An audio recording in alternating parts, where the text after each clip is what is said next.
September 12, 1944.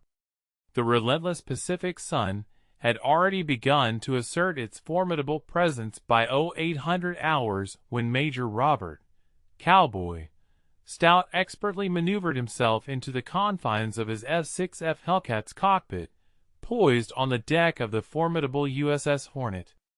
The carrier's surface hummed with a symphony of organized pandemonium. Ground crews, identifiable by their vividly colored jerseys, darted with practiced urgency amidst the array of aircraft, the pungent aroma of aviation fuel intermingling with the bracing tang of salt-laden air, all underscored by the unceasing crescendo of engines roaring to life in preparation for the day's critical missions. Stout, a veteran of 63 combat sorties, found himself grappling with an inexplicable sense of foreboding, a subtle deviation from the familiar rhythms of previous mornings. The intelligence briefings delivered the preceding night had been remarkably imprecise, almost dismissive in their vagueness. The designated objective was Peleliu, an inconsequential speck of coral and dense jungle nestled within the Palau Islands, a locale largely unknown to the majority of American citizens. In merely 3 days' time, a formidable contingent of 15,000 Marines was slated to assault its shores in what commanding officers had confidently predicted would be a swift, 3-day engagement. As history would unequivocally demonstrate, this optimistic projection would prove tragically inaccurate, as the operation would protract into a brutal 2-month struggle, exacting a devastating toll of nearly 10,000 casualties. However, the grim reality of this future remained mercifully concealed from Stout's awareness at that pivotal juncture. His immediate assignment, deceptively straightforward on paper, involved conducting aerial reconnaissance over the northern airfields, meticulously capturing photographic evidence, and subsequently relaying his observations. The High Command urgently required corroboration that Japanese aerial capabilities in the region were indeed negligible. Prior reconnaissance missions had consistently indicated that these airfields were either entirely deserted or only lightly defended. Stout's task, therefore, was essentially a procedural formality, a box to be checked before the impending invasion commenced. He had executed scores of these ostensibly milk runs previously, missions characterized by their uneventful, routine nature, where the most significant peril often stemmed from the possibility of drifting into slumber at the controls during the protracted return flight. This particular instance, however, would shatter all precedents, as the intelligence assessments proved to be catastrophically erroneous. As Stout's Hellcat gracefully arced toward Peleliu from the eastern approach, maintaining a cruising altitude of 8,000 feet, he initiated his customary photo reconnaissance sequence. The camera, strategically mounted behind his cockpit, was designed to automatically capture a series of overlapping images as he maintained a straight and level trajectory over the designated target zone. It was at this precise moment that his gaze apprehended a sight that simultaneously sent a chilling tremor through his veins and propelled his seasoned tactical faculties into immediate, heightened activity. The airfield, far from being abandoned, was teeming with activity.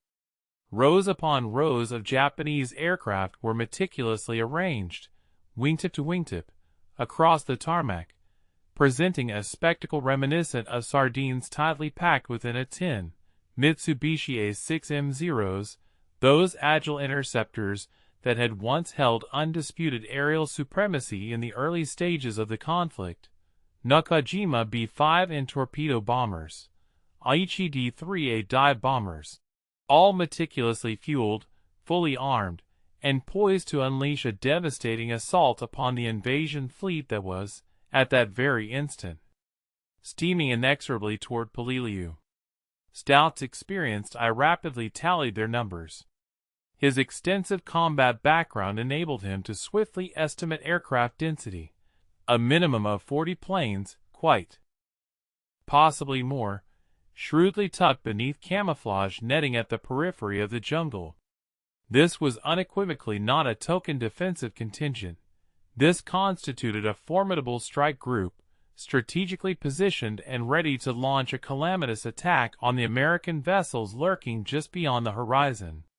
Should these aircraft achieve airborne status during the invasion, they possessed the capacity to inflict immense damage upon the vulnerable transport ships laden with Marines. Thousands of servicemen would perish in the unforgiving waters before ever setting foot on the beach.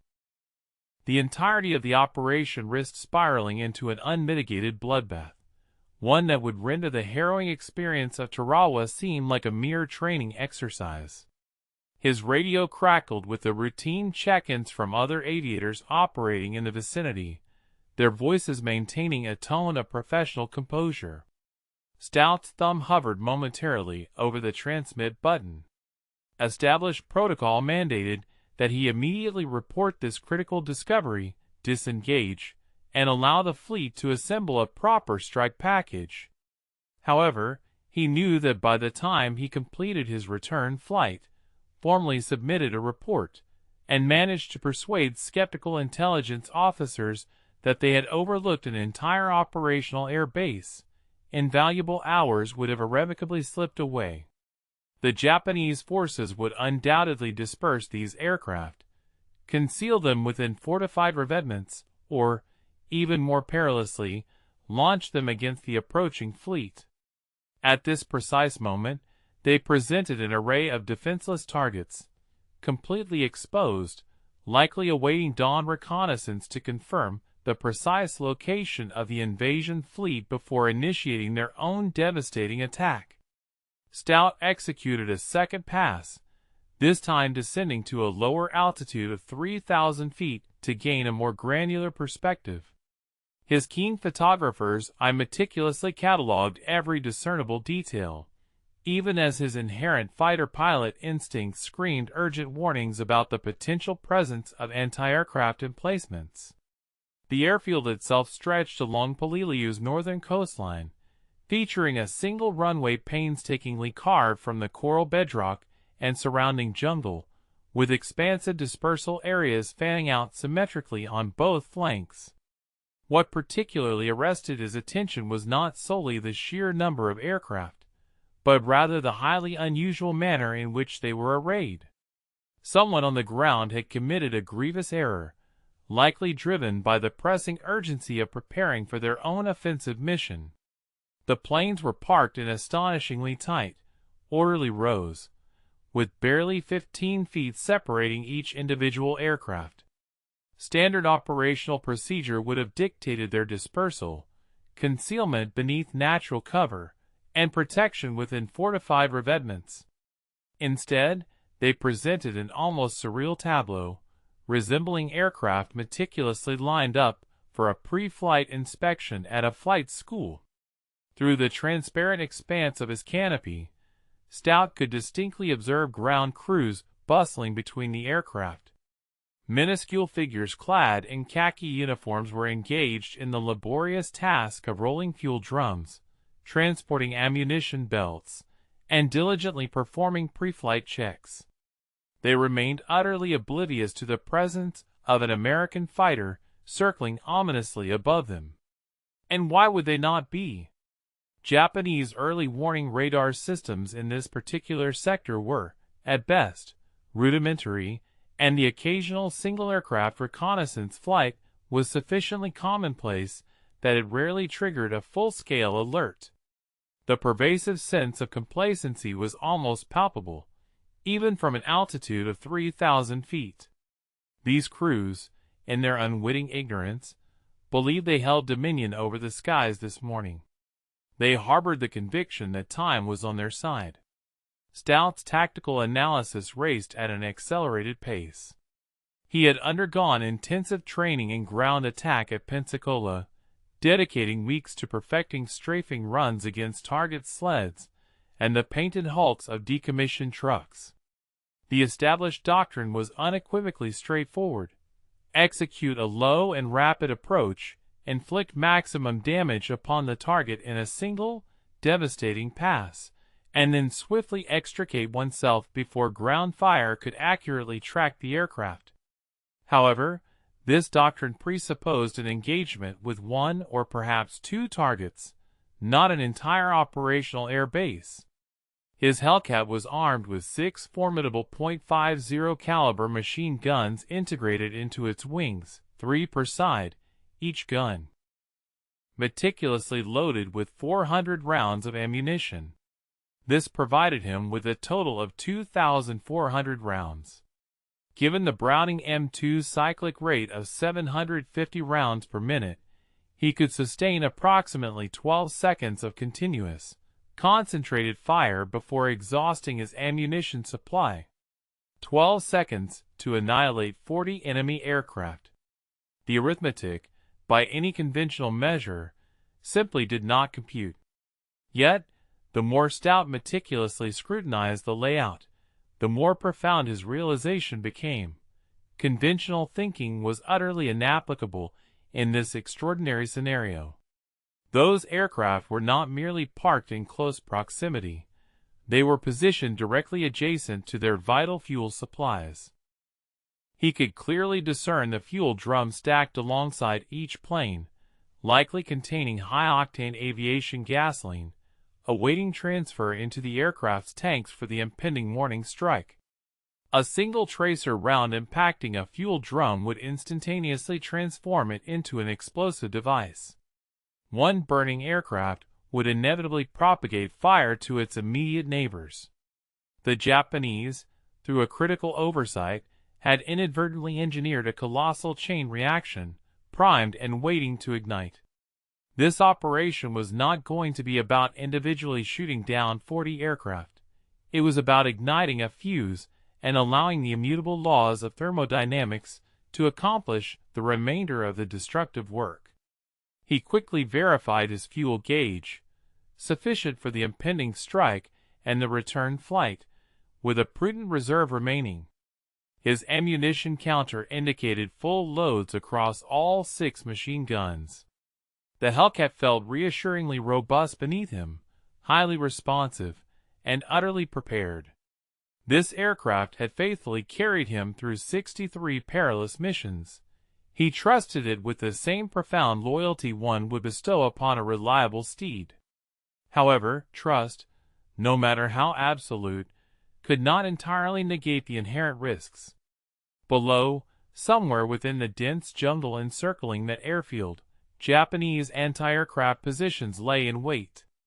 Type 96 25mm autocannons, likely the standard light anti-aircraft weapon in the Japanese arsenal, would be meticulously scanning the expansive sky, their operators' fingers poised on triggers.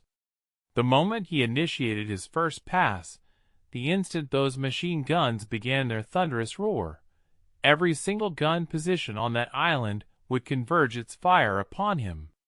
He would be utterly alone, without support, flying headlong into a maelstrom of steel, devoid of a wingman to provide cover, and with no prospect of rescue should he be shot down.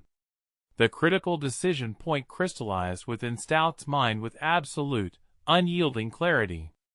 Every fleeting second he spent circling represented another second that those enemy aircraft remained poised to inflict death upon American sailors and Marines. He possessed the option of radioing back to the carrier, patiently awaiting orders, and observing as a proper strike package was meticulously organized, complete with combat air patrol, CAP, fighters, dive bombers, the entire coordinated ballet of naval aviation. Such an undertaking would consume a minimum of 90 minutes, likely closer to 2 hours, accounting for briefings and launch sequences. By that time, Japanese spotters would have undoubtedly reported the precise location of the invasion fleet. Those 40 aircraft would be airborne, dispersed, and actively hunting. The window of unparalleled opportunity would then slam shut, irrevocably. Military doctrine existed for profoundly valid reasons. Effective coordination demonstrably saved lives. The application of overwhelming force invariably minimized risk. meticulous planning unequivocally prevented disasters. Stout had diligently attended all the lectures at flight school, internalizing every lesson about the imperative of never engaging without adequate support. However, even the most comprehensive doctrine could not account for every conceivable situation. Sometimes, the crucible of war presented a moment that existed entirely outside the established rule book, a unique convergence of circumstances that would never again be replicated. This, he realized, was precisely that moment. 40 enemy aircraft, compressed together like ammunition within a magazine, utterly vulnerable, and possessing the capacity to fundamentally alter the entire trajectory of the Peleliu invasion if left unmolested. And one solitary American pilot, armed with a fully loaded Hellcat and the exceptional skill to wield it. The rational segment of Stout's intellect meticulously itemized all the myriad ways this audacious endeavor could go catastrophically awry. Anti-aircraft fire possessed the potential to utterly shred his Hellcat on the initial pass, sending him plummeting into the dense jungle below in a fiery, cartwheeling descent. A single, fortunate shot could sever his hydraulic lines, rendering him utterly incapable of controlling the aircraft. His machine guns could jam, a not uncommon occurrence even with the notoriously reliable Brownings, particularly in the oppressive humidity of the Pacific air. He could tragically misjudge his altitude during the attack run and plow directly into the unforgiving ground at a blistering 300 miles per hour. Any of these dire outcomes signified dying in solitude on a nameless island, his body never to be recovered, his grieving family receiving a telegram bearing the chillingly antiseptic phrase, "Missing in action, presumed dead." In action, presumed dead. However, the opposing consequence was equally stark and unyielding. Should those Japanese aerial units manage to launch their offensive, American transport vessels would inevitably be consumed by flames. The lumbering, defenseless ships, laden with Marines and their essential equipment, faced the grim prospect of becoming watery graves under a relentless assault from torpedo planes and dive bombers. Stout had previously observed harrowing combat footage from preceding invasions, witnessing ships erupt in fiery explosions and descend beneath the waves, trapping hundreds of servicemen within their hulls. He had also absorbed the frantic radio communications from pilots, who arrived too late to intercept such attacks, their voices laced with utter despair as they watched naval assets succumb. Such a catastrophe could not be permitted to unfold here, not when he possessed the immediate capability to thwart it. It was unthinkable, particularly with 40 enemy aircraft arrayed beneath him, presenting themselves as if on a mere target range. Beyond the immediate peril and the imperative to protect, another factor weighed heavily, though it defied easy quantification: the sheer, unadulterated tactical advantage presented. Across his 63 prior combat sorties, Stout had never encountered enemy aircraft positioned with such flawless vulnerability for annihilation. The majority of aerial engagements in the Pacific theater typically involved desperate, fuel-guzzling dogfights at elevated altitudes, relentlessly pursuing elusive Zero fighters through swirling cloud formations, or undertaking attacks on heavily fortified installations with disappointingly meager outcomes. This situation, however, was fundamentally different. This represented the quintessential dream scenario for any fighter pilot, the kind of extraordinary opportunity pilots would recount in the ready rooms with bravado but seldom, if ever, actually experienced. The Japanese forces had committed a grave miscalculation, a profound operational blunder, and the very essence of warfare resided in exploiting such enemy errors before any rectification could be made. Stout's hand instinctively reached for the throttle, pushing it deliberately forward. The Hellcat's formidable Pratt and Whitney engine responded with a profound, guttural roar, 18 cylinders collectively unleashing a colossal 2,000 horsepower. He then pitched the nose of his aircraft downward, commencing his rapid descent. There would be no further radio transmissions, no more circling reconnaissance patterns. The momentous decision had been irrevocably cast. Within a mere 30 seconds, he would either ascend to legendary status or tragically become another statistic. Regardless of the outcome, those Japanese planes would assuredly not be launching an assault on the invasion fleet. He was resolute in his commitment to ensure this, even if it meant sacrificing his own life in the attempt. The Hellcat plunged with the predatory swiftness of a hawk fixing its gaze upon prey. Stout's altimeter spun rapidly past 2,000 feet, then 1,500. He then skillfully leveled his aircraft at an astonishingly low 50 feet above the verdant treetops, so close that the fronds of palm trees whipped violently in the turbulence of his propeller wash. At this perilously low altitude, he effectively circumvented the majority of radar detection and entered an operational envelope where anti-aircraft gunners struggled immensely to accurately track such a swiftly moving target. The airfield rushed towards him with alarming speed, granting him perhaps 3 precious seconds to finalize his attack trajectory. The orderly rows of Japanese aircraft were aligned in a northeast to southwest orientation, meticulously parked parallel to the main runway. Stout meticulously planned his approach to be perpendicular to these rows, a strategy that would allow him to traverse multiple lines of aircraft in a single, devastating pass, rather than merely following one row along its length. This approach promised to bring more targets within his destructive cone of fire, thereby increasing the probability of initiating the catastrophic chain reaction he was banking upon. His airspeed indicator registered a blistering 310 miles per hour as he cleared the final fringe of the dense jungle. The airfield unfurled before him, stark and exposed, like an open shooting gallery. And then, with sudden, startling clarity, he could discern individual details. Bewildered ground crew members looking skyward, their faces momentarily etched with confusion before recognition gave way to sheer panic. Fuel drums stacked 3 high alongside each aircraft. A Zero fighter, with its engine cowling agape, maintenance procedures still visibly underway. Stout's thumb instinctively located the firing button positioned on his control stick. The 6.50 caliber Browning machine guns were meticulously synchronized to converge their devastating firepower at a point 300 yards ahead, thereby creating an obliterating cone of fire capable of tearing through anything in its path.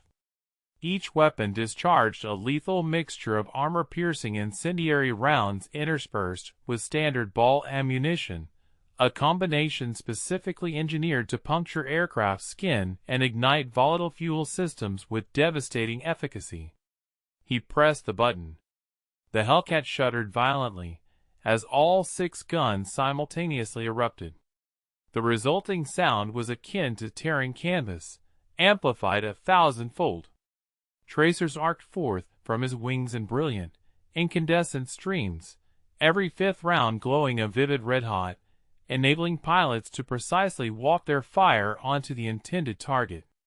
Stout meticulously aimed for the initial row of aircraft, specifically targeting the narrow gap between 2 zeros where he distinctly observed clusters of fuel drums.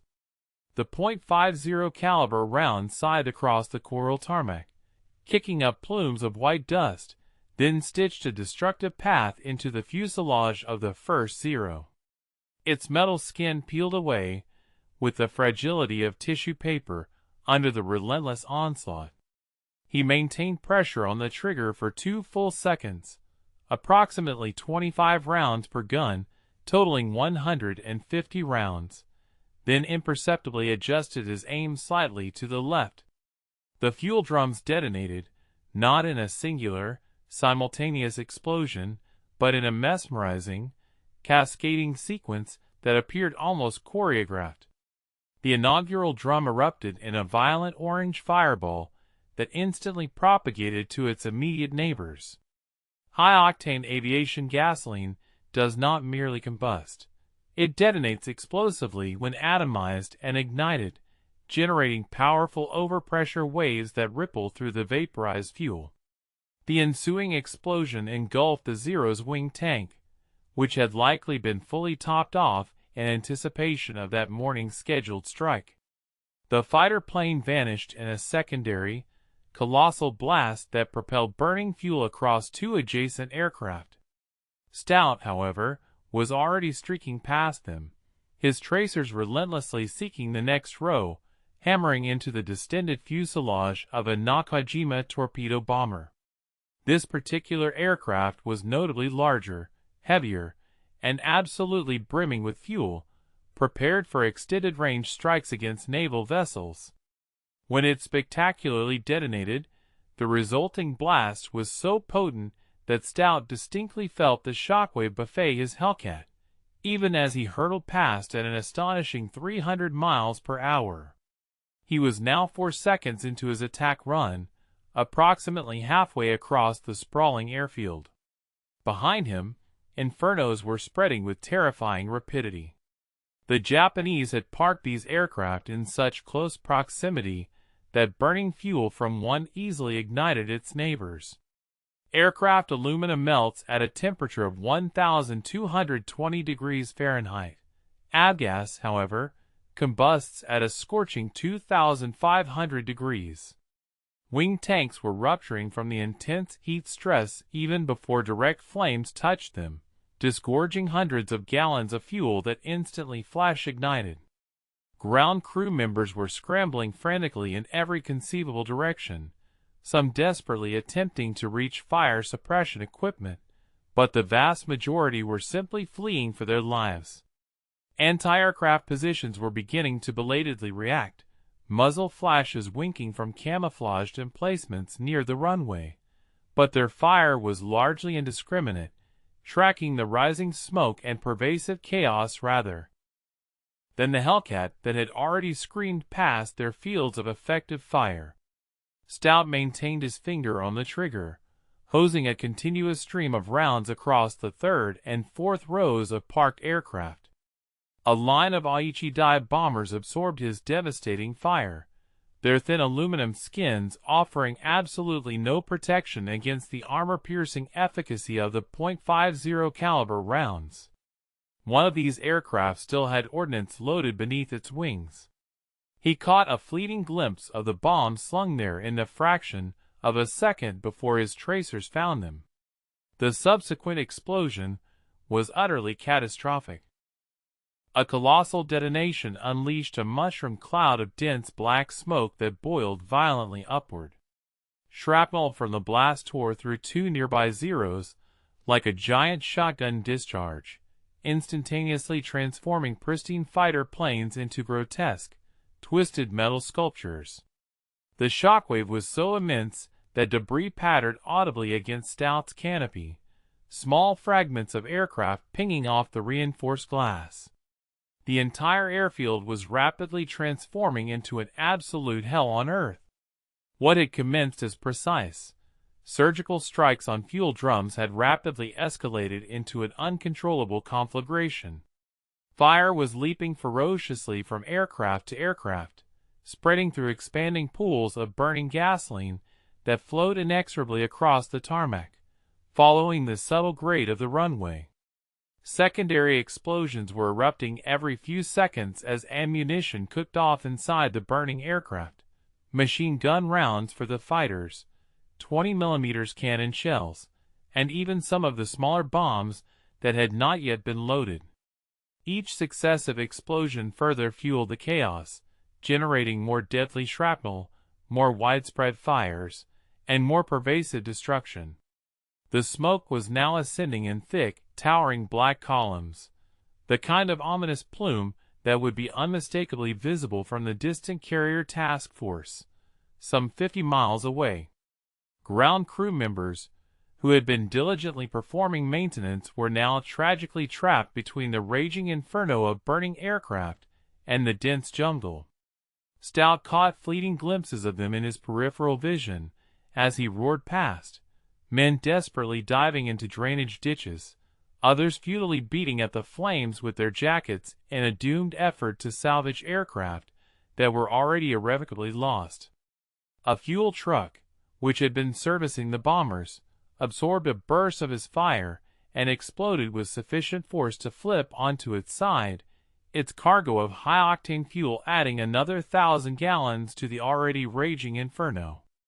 The heat was now so intensely palpable that Stout could feel it permeating his cockpit, even at a blistering 300 miles per hour, a palpable wave of thermal energy that caused the air to shimmer and distorted his view of the targets ahead.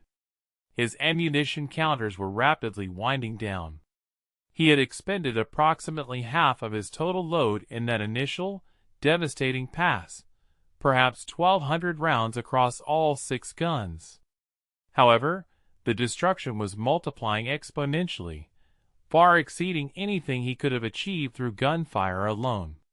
The Japanese had inadvertently created a perfect storm of vulnerability, highly concentrated fuel supplies, aircraft packed tightly together, woefully inadequate fire suppression equipment, and most likely minimal training for ground crews on how to effectively manage this particular kind of widespread disaster. Everything that conceivably could go wrong was indeed going catastrophically wrong for them, and Stout was the singular catalyst that had set this entire devastating sequence in motion. He pulled up sharply at the very end of the airfield, climbing rapidly to 500 feet to thoroughly assess the monumental damage he had wrought and to meticulously plan his subsequent maneuver. Anti-aircraft fire was now intensifying significantly, black puffs of 25mm shells bursting ominously around his aircraft as the Japanese gunners finally began to acquire some semblance of range. Tracers from light machine guns arced upwards from multiple positions, weaving a perilous web of fire through which he had to deftly navigate. The Japanese forces were in a state of sheer panic, firing indiscriminately at anything that moved, but their accuracy was woefully poor. Fear and the pervasive smoke were utterly compromising their aim. Stout banked hard to the right, skillfully utilizing his altitude advantage to remain outside the envelope of the most concentrated ground fire, while he comprehensively took stock of his extraordinary accomplishment. The northern section of the airfield was now completely engulfed in an uncontrollable blaze. At least 15 aircraft were either actively burning or already utterly destroyed, reduced to blackened, skeletal remnants of their former selves. Despite the profound destruction already wrought, the southern sector of the airfield still presented numerous viable targets. The pilot, Stout, observed an additional 20 to 25 aircraft that his initial strafing run had left untouched. Some of these were already being frantically maneuvered by desperate ground crews, attempting to taxi them away from the encroaching conflagration. This desperate act, however, was a tactical miscalculation, as it transformed static, easily targeted airframes into moving, albeit still equally vulnerable, objectives. A subtle smirk played across Stout's face, hidden behind the confines of his oxygen mask. Their actions were, in essence, simplifying his grim task. He pressed the control stick forward, meticulously aligning his Hellcat for a second, decisive pass. This subsequent attack, Stout understood acutely, would unfold under vastly different circumstances. The crucial element of surprise had vanished, replaced by a fully awakened and vengeful adversary who had witnessed the first assault incinerate their vital airfield. Every single anti-aircraft emplacement on Peleliu was now locked onto his position, their crews feverishly cranking elevation wheels and precisely calculating his trajectory. The immense plumes of smoke also introduced a significant complicating factor. Towering columns of dense, black particulate matter ascended thousands of feet, effectively obscuring potential targets and generating violent turbulence that rendered precise aerial navigation exceedingly difficult. Nevertheless, those remaining aircraft, strategically dispersed across the southern area, constituted an equivalent threat to the ones already engulfed in flames. Their continued existence was an unacceptable risk. He simply could not permit them to remain operational. For this renewed assault, he adopted an entirely distinct approach vector, initiating his dive from the southeast rather than merely retracing his previous flight path. This deviation was a fundamental tenet of aerial combat survival. Never replicate an attack pattern, lest enemy gunners discern and anticipate your trajectory, thereby turning you into predictable prey. His airspeed was marginally reduced on this pass, registering approximately 280 miles per hour. This deliberate deceleration afforded him superior target resolution, allowing for more discerning strikes, but simultaneously exposed him to a greater duration of concentrated ground fire. This calculated trade-off was deemed absolutely necessary. At his previous speed of 310 miles per hour, the ground targets had appeared as an indistinct blur. At 280 miles per hour, however, he could meticulously identify individual aircraft, ensuring that every precious, dwindling round found its intended mark. His ammunition reserves were indeed reaching a critical juncture. Perhaps 800 rounds remained distributed across his 6 formidable guns, translating to a mere 6 seconds of continuous firing if he were to hold the trigger without interruption. The enemy's anti-aircraft response erupted into a macabre spectacle, a dazzling, light show of death. Brilliant tracers carved luminous paths across his flight trajectory, some streaking so perilously close that he could discern the fiery glow of the projectiles as they zipped past his canopy. A 25mm shell detonated with a concussive force a mere 30 feet to his left, the resulting shrapnel audibly rattling against his Hellcat's robust fuselage. Another burst directly ahead compelled him to execute an abrupt bank to the right, momentarily disrupting his aim for a crucial second. The Japanese gunners, exhibiting escalating proficiency, were rapidly adapting to his speed and altitude, systematically establishing deadly kill boxes, through which he was forced to navigate. In this maelstrom, Stout's rigorous training instinctively asserted itself. Never maintain a straight flight path for more than 2 seconds. Constant variation was paramount. A continuous alteration of altitude, heading, or airspeed, transforming himself into an elusive, nearly impossible target for the enemy to accurately predict. He initiated fire on a cluster of 50 fighters, which ground crews were frantically attempting to taxi towards the protective cover of the jungle. His searing tracers swiftly found the lead aircraft, systematically raking it from its spinning propeller all the way to its tail section. The Zero's fuel tank instantly erupted in a violent explosion, and its pilot was observed scrambling desperately from the inferno of the cockpit, his flight suit already ablaze. The crippled aircraft lurched to a halt, instantly transforming into yet another blazing torch. Stout swiftly adjusted his aim, intercepting the second Zero as it endeavored to swerve away, pummeling its engine with a torrent of rounds. Coolant erupted in a fine, white mist. The engine seized abruptly, and the aircraft shuddered violently before coming to a complete stop. 3 more precise bursts dispatched 2 additional fighters from the beleaguered group. The 5th Zero, through sheer luck or tenacious piloting, managed to reach the treeline before a fortunate shot from Stout's rapidly diminishing ammunition punctured a vital component, causing it to nose over into the dense jungle, effectively putting it out of commission, even if not utterly annihilated. His portside guns abruptly clicked empty, the 3 left-wing Browning machine guns having exhausted their ammunition supply. He still retained his starboard guns, with perhaps 300 rounds remaining, but the newly asymmetric firepower rendered accurate aiming considerably more challenging. The Hellcat, now unbalanced, evinced a distinct tendency to pull to the left due to the uneven recoil. He expertly counteracted this with precise rudder pressure, relentlessly seeking out further targets. 2 dive bombers were observed positioned near a cleverly camouflaged revetment, likely in the process of being armed for a forthcoming strike. He methodically walked his remaining tracers across both aircraft, meticulously punching holes through their cockpits and critically important fuel cells. One immediately ignited in a spectacular fireball.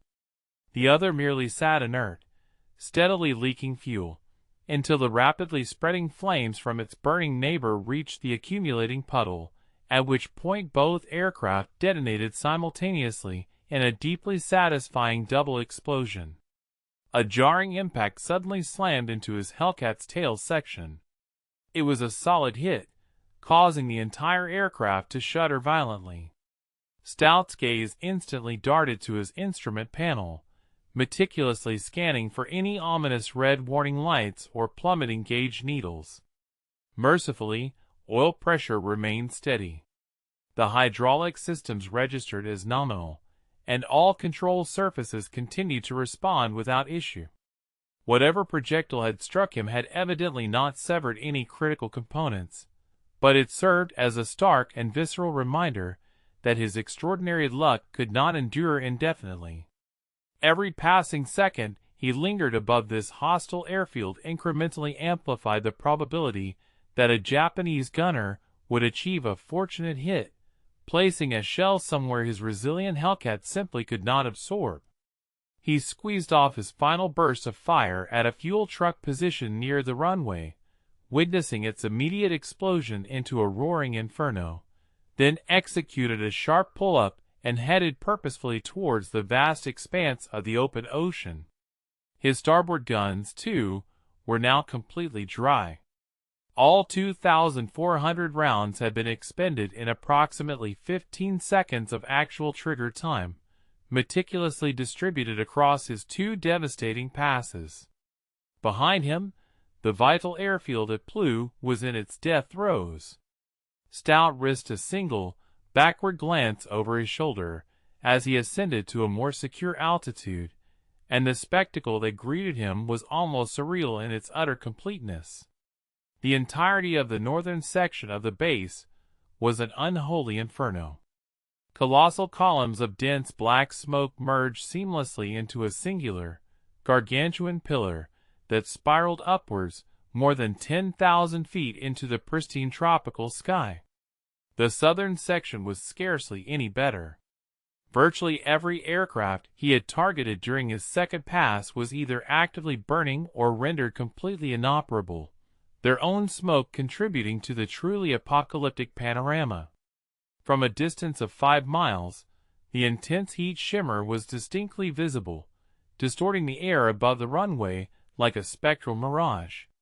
Ground crews, abandoning any futile pretense of combating the raging fires, were now simply focused on their own survival, desperately seeking refuge from the continuous, random staccato bursts of ammunition cooking off in the inferno. The tactical ramifications of his actions were absolutely staggering, and Stout's mental focus gradually transitioned from the immediate imperative of survival to a broader strategic assessment as his adrenaline levels slowly began to stabilize. 40 Japanese aircraft had been irrevocably destroyed or rendered inoperable in approximately 8 minutes of intense combat action. This was far more than merely a successful strike. It represented the complete and utter elimination of Japanese air power within the critical Peleliu sector. These very aircraft had constituted the Japanese Navy's meticulously planned aerial response to the impending American invasion. Without them, the Japanese garrison entrenched on Peleliu was now metaphorically blind and utterly defenseless against any form of aerial assault. The Marines scheduled to land on September 15th, a mere 3 days hence, would now enjoy absolute air superiority from the precise moment their landing craft grated upon the beaches. The arithmetic involved was starkly brutal yet undeniably simple. Each of those torpedo bombers, if operational, possessed the potential to sink or severely cripple a vital transport ship. And each transport vessel typically carried approximately 500 Marines, in addition to their essential equipment. A coordinated strike by even half of those 40 aircraft could have inflicted catastrophic devastation upon the invasion fleet, transforming the shallow waters off Peleliu into a veritable graveyard. Stout, through his singular initiative, had averted that horrific nightmare scenario. The Marines who would ultimately storm those heavily fortified beaches would likely never know his name, nor would they comprehend that their unopposed landing was made possible by one pilot's audacious decision to attack an entire air base completely alone. Yet, they would be alive precisely because of it. Such was the profound calculus of war, an intricate web of invisible chains of cause and effect where the seemingly isolated actions of an individual rippled outward, ultimately determining the salvation or doom of thousands. Beyond the immediate tactical victory, there was also a broader strategic panorama to consider. Japanese commanders positioned throughout the entire Peleliu Islands chain had been heavily relying on those aircraft for both offensive and defensive operations. Their sudden absence fundamentally altered the entire theater's balance of power. American carrier groups could now operate with greater impunity, positioning themselves closer to shore and thereby providing superior close air support for ground troops. Reconnaissance flights could meticulously map Japanese defensive positions without fear of fighter opposition. Supply ships could make critical runs to the nascent beachhead without the constant dread of air attack. A single, successful strafing run had, in essence, fundamentally reshaped the operational environment for the entire Peleliu campaign.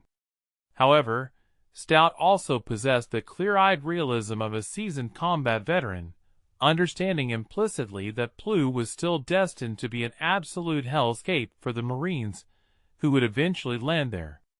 The formidable Japanese garrison, numbering roughly 11,000 seasoned men, was deeply entrenched within the island's labyrinthine coral ridges and impenetrable limestone caves, fortifications that no measure of air superiority, however absolute, could ever hope to eliminate. The ensuing ground fighting would be savagely brutal, a protracted, desperate struggle fought cave by cave and ridge by ridge, destined to become some of the bloodiest combat in the grim history of the Pacific War. His audacious attack had successfully removed one paramount threat, but it had not fundamentally altered the harsh reality that Peleliu remained an impregnable fortress that would demand a terrible cost to conquer. Still, every Marine who managed to emerge alive from the landing beaches, spared from the devastating strafing runs of Japanese aircraft, represented a victory of immense and undeniable significance. His fuel gauge registered lower than he would have preferred, the strenuous combat maneuvering and high-speed passes having consumed his precious reserves far more rapidly than anticipated. He meticulously pointed the Hellcat's nose towards the prearranged coordinates, where the USS Hornet was expected to be, then settled into a steady, comforting cruise climb. The hole in his tail section, though not catastrophic, was indeed causing some minor aerodynamic drag, rendering the aircraft subtly tail-heavy, yet it was nothing he could not expertly compensate for with judicious trim adjustments. The radio abruptly burst to life with a cacophony of urgent chatter. Other pilots, on distant patrols, began reporting the colossal column of smoke now visibly rising from Peleliu. Carrier controllers, their voices laced with an escalating sense of urgency, demanded to know the precise nature of the unfolding events. A palpable wave of confusion and alarm rapidly propagated throughout the entire fleet. Stout, with a deliberate motion, keyed his microphone and delivered what would undoubtedly be the most understated after-action report of his illustrious career. "Boarding Control, this is Stout. Mission complete. Peleliu airfield neutralized. Returning to base." A profound silence descended upon the radio waves for several protracted seconds before the controller's voice finally responded, meticulously professional yet utterly unable to conceal his sheer disbelief. "Say again your last, Stout. Did you say neutralized?" Stout permitted himself a fleeting, almost imperceptible smile. "Affirmative. The airfield is no longer operational. You'll want to scramble a photo bird to get documentation." Out. The radio transmission concluded with a terse "out," following a directive to dispatch a photo reconnaissance aircraft for evidentiary purposes. Just 40 minutes later, Lieutenant Stout's formidable Hellcat fighter gracefully alighted upon the expansive deck of the USS Hornet, its tail hook successfully engaging the number 3 arrestor wire.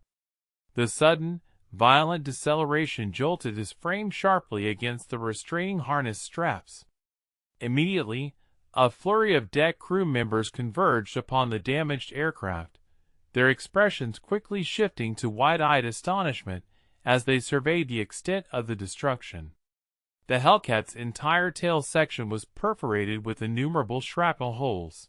Streams of vital hydraulic fluid marred the fuselage, and conspicuous scorch marks emblazoned the wings, grim evidence of the pilot's perilous flight through the debris and explosions he himself had instigated. The plane captain, having swiftly clambered onto the wing to assist Stout from the cramped cockpit, found himself momentarily transfixed, his gaze oscillating between the pilot, the conspicuously empty ammunition counters, and then back to Stout, a silent testament to profound disbelief. A palpable hush descended across the entire deck as the astonishing news circulated. The lone aviator responsible for the colossal column of smoke, a beacon of destruction visible from a staggering 50 miles distant, had miraculously returned. As Stout's boots firmly connected with the steel deck, an impromptu throng had already materialized around him. The subsequent intelligence debriefing, a rigorous interrogation into the specifics of his solo engagement, extended for a grueling 3 hours. Seated within the carrier's dedicated intelligence center, with an array of detailed maps meticulously spread across the table, Stout systematically guided the assembly of senior officers through every granular aspect of his audacious assault. Concurrently, the recently dispatched photo reconnaissance aircraft provided irrefutable corroboration of his damage assessments. The photographic evidence, stark and unembellished, narrated a more compelling tale than any verbal account could convey. 40 enemy aircraft reduced to charred, skeletal remnants, the airfield itself pockmarked with craters and still smoldering, and fires continuing their destructive dance hours after the initial strike.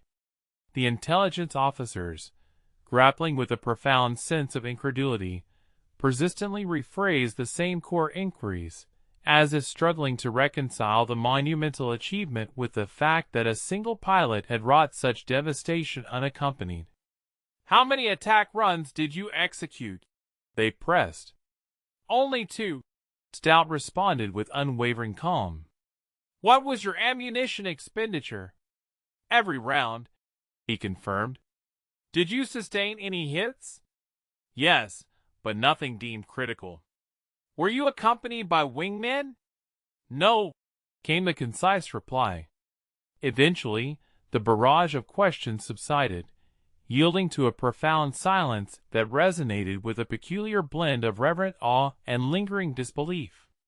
In recognition of his extraordinary performance during the Peleliu mission, the United States Navy subsequently conferred upon Stout the Distinguished Navy Cross, the service's second highest commendation for acts of exceptional valor. The official citation eloquently stated, in part, "For extraordinary heroism and distinguished service in aerial combat against enemy Japanese forces." However, This formal acknowledgment arrived many months subsequent to the actual events, long after Stout had already completed dozens more hazardous missions, and the relentless machinery of war had inexorably advanced across countless additional islands, through numerous further invasions, and into a multitude of increasingly desperate engagements. He consistently maintained a remarkable reticence regarding the Peleliu operation among his fellow aviators, adeptly pairing inquiries with understated shrugs and skillful shifts in conversation. Within the vibrant, often competitive ready-room culture of carrier aviation, where robust egos frequently clashed and pilots vied to recount the most thrilling wartime exploits, Stout's quiet demeanor proved notably distinctive. Despite having accomplished an act of truly unparalleled heroism, he appeared almost discomfited by the considerable attention and admiration his feat invariably garnered. Upon the cessation of hostilities in August 1945, Stout seamlessly transitioned back into civilian life. Exhibiting the identical quiet resolve and steadfast determination that had so distinctly characterized his military tenure, he established roots in California.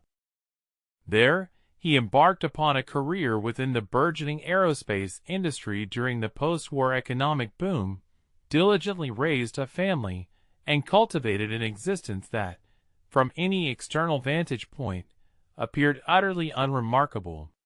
He seldom, if ever, broached the subject of his combat record, even among his most intimate confidants. Consequently, his children matured with only a nascent awareness that their unassuming father had once been a highly decorated Navy pilot. It was not until many decades later, when dedicated military historians embarked upon the meticulous task of documenting the Pacific War's less heralded yet pivotal actions, that Stout's extraordinary Peleliu mission finally began to receive the critical attention and recognition it so rightfully merited. Researchers, assiduously sifting through voluminous after-action reports and detailed carrier deck logs, unearthed the comprehensive documentation of his singular attack and promptly recognized it as one of the most utterly devastating single-pilot strikes recorded in the annals of aviation history. The mission's profound influence on evolving military doctrine, though initially subtle, proved undeniably substantial and enduring. Tactical academies across both the Air Force and Navy meticulously scrutinized Stout's attack, elevating it to a seminal case study in the art of exploiting enemy vulnerabilities and comprehending the far-reaching implications of secondary effects.